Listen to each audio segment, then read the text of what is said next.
What's up, socials? Happy Savvy Tuesday. Today I want to talk to you about the importance of email marketing, but more than that, give you the 5 steps to get started with email marketing if you haven't already. First of all, you're gonna need to pick a platform that you want to work with. Maybe you saw a video I did a while back called Aweber versus MailChimp. These are my 2 favorite email marketing platforms that I would advise you take a look at. You might find that you need something that's a little bit heftier than that, but if that's the case, you're probably not watching this video. So Aweber and MailChimp are really great entry level, yet give you a lot to work with type of platforms for you to consider. This is the website that's gonna host all those email addresses that you're collecting in a way that keeps you organized. We're not sending emails from Gmail or Outlook, and it's coming from a server that you can rely on and that people can unsubscribe from if they need to. The next thing you're gonna do is create your list. So once you've created an account with one of these email marketing platforms, you have to create your main list. A lot of people like to ask the next question, well, maybe I should segment, maybe I should have multiple lists.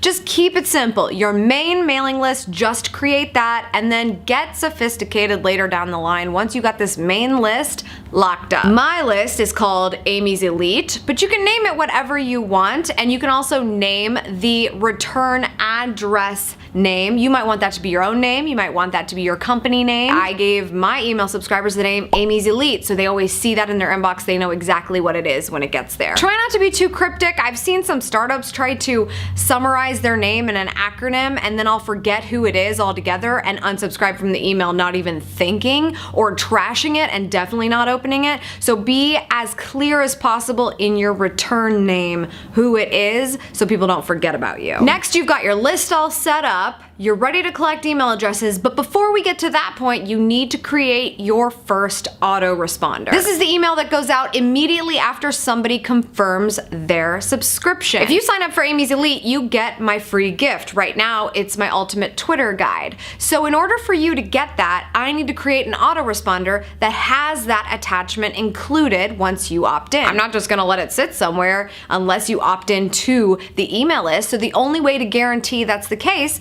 is for me to make it an attachment for your first autoresponder set to go out immediately after you've opted in. You can set up more autoresponders if you like. I have a few more that go out after you've signed up. So one a couple days later that has all the most popular blog posts to catch you up. And then one goes out a couple weeks later saying, hey, what are you struggling with? What are you still working on that I can help you with? These autoresponders are a great way for you to do less work, but actually keep up with your subscribers more efficiently and actually find out ways that you can better do your job in helping them or creating stuff that will help them before they even realize it will. If you're wondering how I keep coming up with video ideas, autoresponders. Next, we need to create those opt-in forms for your website because now we've got your list ready and we have that autoresponder ready to go with your free gift. So we just have to advertise that to everybody. Within your email marketing platform, go to your list and create a sign-up form specific to that list. Maybe create one for your sidebar, which is something that should be seen throughout every page of your website for the most part. Maybe you create an entire landing page for your opt-in form. I actually created a page back in the day that was called Why Subscribe.